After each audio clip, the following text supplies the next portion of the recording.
امت مسلمہ نے علم کی بہت قدر کی ہے۔ باقی اگر اقوام کو دیکھا جائے، اتنی قدر، اتنا احترام، اتنی محنت اور مشقت کسی قوم کے اندر نہیں پائی جاتی۔ امت مسلمہ نے بلکہ اسباب حصول علم کی قدر کی ہے، کا ادب کیا ہے۔ یعنی جن اسباب کے ذریعے، جن اشیاء کے ذریعے ان کو علم حاصل ہوا، ان کی بھی قدر اور ان کا ادب، ان چیزوں کا، اور ان کا بھی ایک مقام اس کی نظر میں رہا۔ ایک تو ہے کہ ایک علم والا ہے، ایک آیت پڑھ لی، حدیث یاد کر لی، مسئلہ یاد کر لی۔ کچھ چیزیں ایسی ہیں کہ ان کو حاصل کرنے کے لیے اسباب ہیں، وہ اشیاء ہیں کچھ جن کے ذریعے حاصل، اور حضور صلی اللہ علیہ وسلم نے ان چیزوں کا بھی ایک مقام بتایا ہے۔ فرمایا کہ علماء جس سیاہی کے ساتھ علم لکھتے ہیں، کل قیامت کے دن وہ سیاہی شہید کے، شہداء کے خون کے ساتھ وزن کیا جائے گا اس کا، اور اس سیاہی کا وزن اللہ پاک کے ہاں وزنی ہوگا۔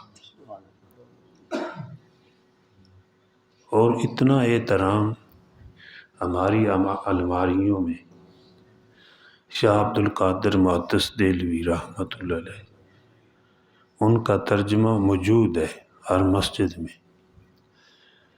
بر صغیر پاک و ہند میں سب سے پہلا ترجمہ اردو میں شاہ عبد القادر محدث دہلوی رحمۃ اللہ علیہ نے کیا، اور فارسی میں ترجمہ حضرت شاہ ولی اللہ رحمۃ اللہ علیہ، جو ان کے والد صاحب تھے، انہوں نے کیا۔ تو یہ پہلا ترجمہ جب کیا گیا، یہ کوئی 1 سال میں، 6 ماہ میں، 2 ماہ میں نہیں ہوا۔ آج کوئی ترجمہ لکھنا چاہے نا تو وہ کچھ دنوں میں لکھ دیتا ہے۔ بھئی تراجم موجود ہیں، کچھ جو ہے ادھر مدد لے لی، کچھ الفاظوں کی ضرورت ہوئی، وقت کی جو زبان ہوتی ہے، کچھ تبدیلیاں آ جاتی ہیں، لکھ دیا ترجمہ۔ انہوں نے 17 سال تک ترجمہ وہ لکھتے رہے۔ پہلا ترجمہ تھا، سوچتے کیا کروں ترجمہ، اور جس پتھر پر ٹیک لگا کر بیٹھتے تھے، سوچتے تھے، علماء نے لکھا وہ پتھر بھی گھس گیا تھا۔ اور جن کلموں کے ساتھ وہ لکھتے رہے، دیکھو قلم کا بھی ذکر اللہ نے قرآن پاک میں کیا ہے، الذی علم بالقلم، کہ اللہ وہ ذات ہے جس نے قلم کے ذریعے انسان کو علم سکھایا۔ یہی وجہ تھی کہ علماء کرام اس قلم کا بھی ادب کرتے تھے۔ جب قلم رکھتے تھے تو بعد یہاں کان پہ رکھ لیتے تھے قلم کو، اور پھر وہ وقت آیا کہ سینے پہ لگاتے تھے۔ ہر قلم کا بھی ادب کرتے تھے۔ اب تو جتنا دور ہوتے جا رہے ہیں، اور اس احترام اور ادب سے بھی کچھ ہماری بھی دوری ہوتی جا رہی ہے۔ اللہ پاک ادب نصیب فرمائے۔ تو جن قلموں کے ساتھ لکھتے رہے، اس کا برادہ ہوتا تھا۔ یہ قلم بناتے ہیں نا بچے بھی، بڑا بھی، لکھنے کے لیے وہ خط درست کرتے ہیں، وہ برادہ اکٹھا کرتے رہے۔ 17 سال وہ برادہ بھی اکٹھا ہوا، اور فرمانے لگے جب میں فوت ہو جاؤں تو جو میری میت کو، میرے جسم کو لہلانے کے لیے، غسل دینے کے لیے جو آتش جلانی ہے، آگ جلانی ہے، وہ اس برادے کے ساتھ جلائے جائے۔ کیوں؟ یہ برادہ بھی بابرکت ہے کہ میری بخشش کا ذریعہ بن جائے۔ تو میرے بھائیو، دوستو، بزرگوں، اللہ پاک نے ہمیں ایسے دین کے ساتھ جوڑا ہے کہ بالکل سچا ہے، جس کی رات بھی روز روشن سے زیادہ روشن ہے۔ اور اس کے آگے پہنچانے والے اتنے پاک لوگ ہیں، اتنے باادب ہیں کہ دنیا والوں نے ایسا ادب نہیں دیکھا۔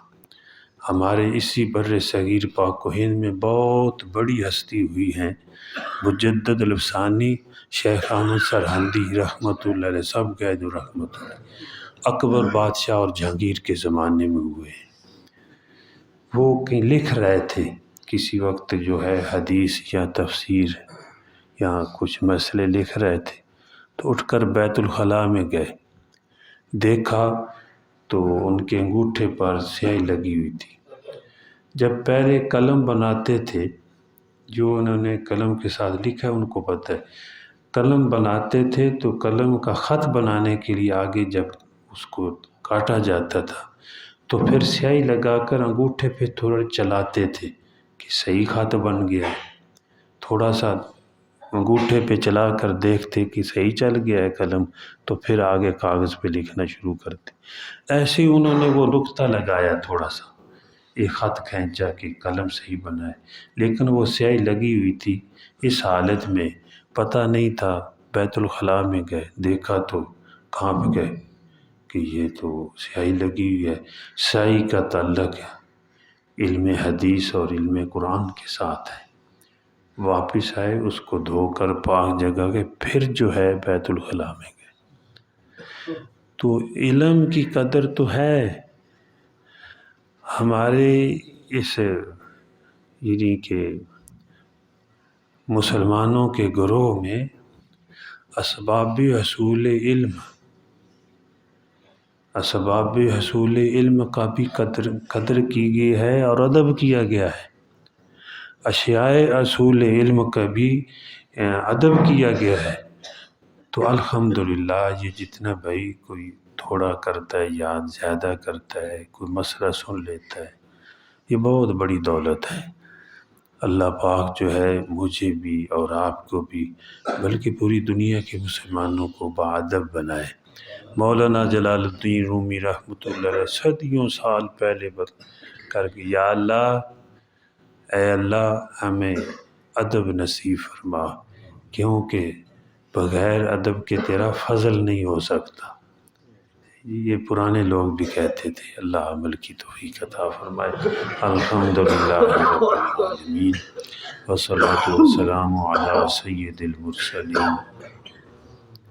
اللہم انت السلام و منک السلام، تبارکت یا ذا الجلال والاکرام۔ بھئی مولانا طارق جمیل صاحب کے بیٹے عاصم جمیل صاحب پتہ چلا ہے کہ ان کی وفات ہو گئی ہے، تو سب ان کے لیے دعا کریں، اللہ پاک ان کی مغفرت فرمائے، آخرت کے درجات بلند فرمائے اور ان کی خطاؤں سے درگزر فرمائے۔ اسی طرح ہمارے علاقے میں بھائی ارشد صاحب ہیں، ان کی اہلیہ فوت ہوگی، اور بھی جتنے لوگ دنیا سے جا چکے ہیں، عزیز و اقربا، دوست و احباب میں سے کوئی فوت ہوئے ہیں، سب کے لیے دعا فرمائے، اللہ سب کے درجات کو بلند فرمائے، سب کی مغفرت فرمائے، سب کی آخرت کی منزلیں آسان فرمائے اور ان کے ورثاء کو صبر جمیل عطا فرمائے۔ ربنا تقبل منا انک انت السمیع العلیم، صلی اللہ تعالی علی خیر خلقہ محمد وعلی آلہ وصحبہ وآل بیتہ اجمعین، آمین یا رب العالمین۔